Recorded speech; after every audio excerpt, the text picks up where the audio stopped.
Essayons de comprendre le mécanisme des saisons. Ici, ma lampe représente le soleil. J'ai disposé 3 planètes Terre dans 3 positions différentes. Il en manque une 4e, celle qui se trouverait ici. Mais vous comprenez que je ne la dispose pas, sinon je cache l'ensemble du système. La Terre est inclinée à 23 degrés. Pourquoi est-elle inclinée? Pourquoi n'est-elle pas bien droite?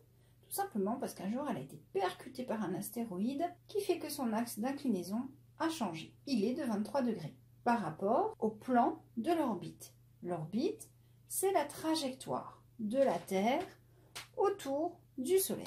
Dans cette position, nous sommes au mois de décembre. C'est le solstice de décembre. Un solstice est une position dans laquelle un hémisphère est plus éclairé que l'autre. C'est le cas ici, l'hémisphère sud est plus éclairé que l'hémisphère nord. Pourquoi? Parce que la Terre est inclinée. Ce qui fait que, majoritairement, une plus grande surface de l'hémisphère sud est éclairée, alors que dans l'hémisphère nord, qui est un peu en retrait, vous voyez ici la limite, la zone d'éclairement est beaucoup plus petite. Nous avons donc ici moins d'énergie et en bas, plus d'énergie. Un autre phénomène se rajoute, c'est que l'énergie ici est dite plus concentrée. On reçoit beaucoup plus d'énergie pour une même surface dans l'hémisphère sud que dans l'hémisphère nord. Et pour cela, nous pouvons faire une expérience pour voir comment les rayons du soleil viennent se positionner sur le globe terrestre. Et cette expérience, nous allons la faire à l'aide d'une plaque de métal perforée. Donc cette plaque perforée laisse passer les rayons lumineux. Vous voyez qu'au niveau de l'équateur, nous avons un beau petit carré, alors qu'au niveau des tropiques, le carré est étalé. La surface de sol éclairée est plus importante qu'ici. Comment ça se fait?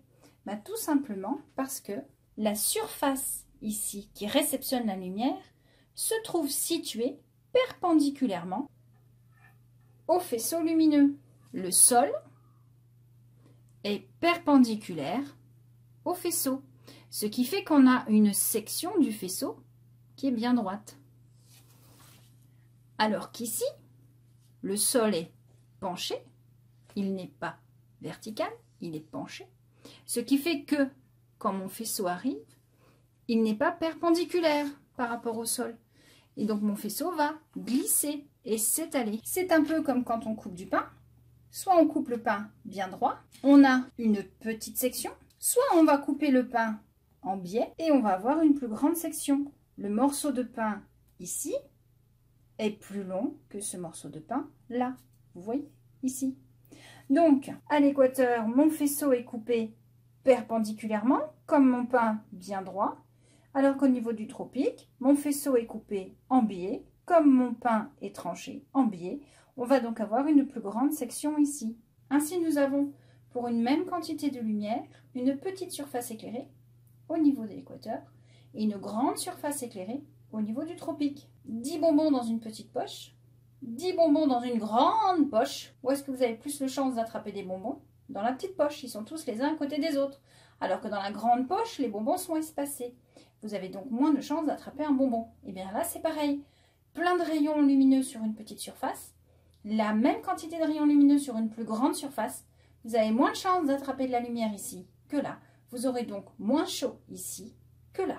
Voilà donc pourquoi en position de solstice, il fait plus chaud dans l'hémisphère sud et moins chaud dans l'hémisphère nord. C'est donc l'été dans l'hémisphère sud et c'est l'hiver dans l'hémisphère nord. Vous avez donc compris, grâce à l'expérience, que dans la position du solstice de décembre, dans l'hémisphère sud, il y a plus d'énergie concentrée sur une petite surface, donc il fait plus chaud, c'est l'été, et dans l'hémisphère nord, au contraire, c'est l'hiver.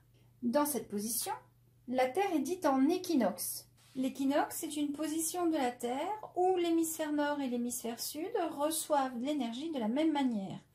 Pourquoi reçoivent-elles la même quantité d'énergie de la même manière? Tout simplement parce que l'axe d'inclinaison n'ayant pas changé, la Terre ne se présente pas de la même façon au Soleil.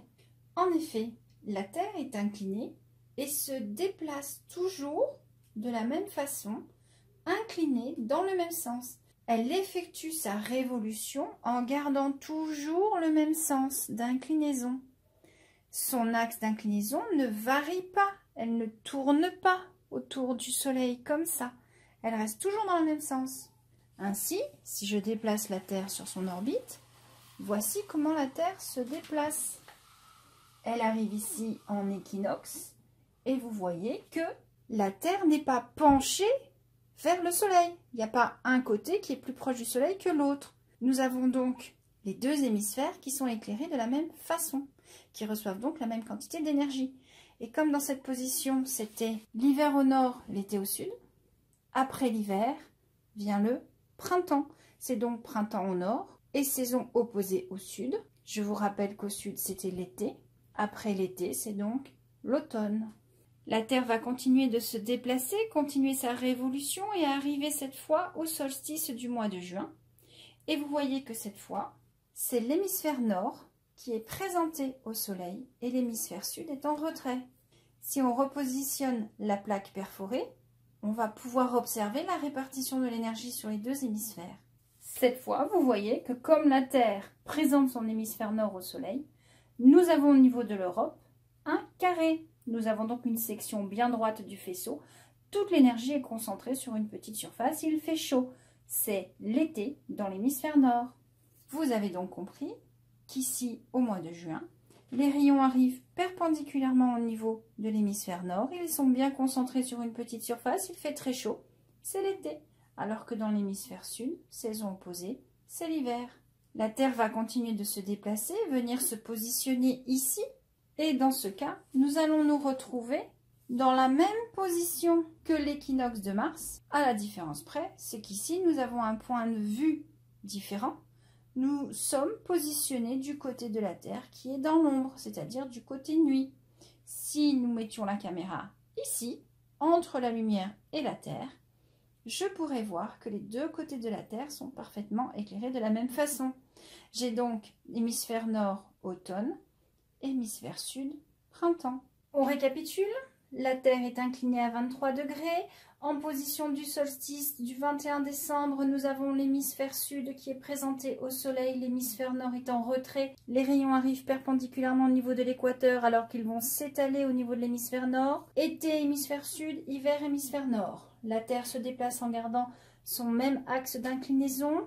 Arrivée en équinoxe du mois de mars, l'hémisphère nord et l'hémisphère sud reçoivent l'énergie de la même manière. Ce sont les saisons intermédiaires, printemps au nord, automne au sud. Arrivé au solstice de juin, cette fois c'est l'hémisphère nord qui est présenté au soleil, l'hémisphère sud est en retrait. Les rayons arrivent perpendiculairement au niveau de l'hémisphère nord, l'énergie est concentrée, il fait très chaud, c'est l'été, alors que dans l'hémisphère sud, c'est l'hiver. La Terre va continuer de circuler, elle va arriver ici en position d'équinoxe de septembre, avec donc éclairement de la même façon au nord et au sud, automne au nord, printemps au sud. Voilà, vous maîtrisez les saisons.